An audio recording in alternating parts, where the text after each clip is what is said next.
Hello বন্ধুরা, শুভ সকাল। আর চলো দেখাই আজকে কি রান্না করেছি। দেখো সুপুরি ছাড়াচ্ছিলাম, দেখো আজকে কি রান্না করেছি। যে করেছি কমলি শাক ভাজা। আমাদের বাড়িতে কত কমলি শাক হয়েছে, ওখান থেকে তুলেছিলাম কালকে বিকেলে, সেটা আজকে ভাজা করেছি। আর দেখো কাঁকরোল সিদ্ধ গাছের, তখন দাদাভাই মাখা করে রেখে দিয়েছে। আর এদিকে দেখো ঝিঙে দিয়ে রুই মাছের ঝাল। কারা কারা খেতে ভালোবাসো ঝিঙে দিয়ে রুই মাছের ঝাল, অবশ্যই কমেন্টে জানাবে বন্ধুরা। তো কেমন লাগছে দেখো, তরকারিটা টকবক টকবক করে ফুটছে।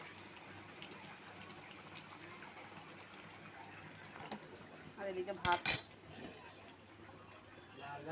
তো আমার সকালে তো রান্না হয়ে গেল বন্ধুরা, তোমাদের হয়েছে নাকি বলবে। আর কেমন লাগলো ভিডিওটা অবশ্যই জানাবে বন্ধুরা। টাটা।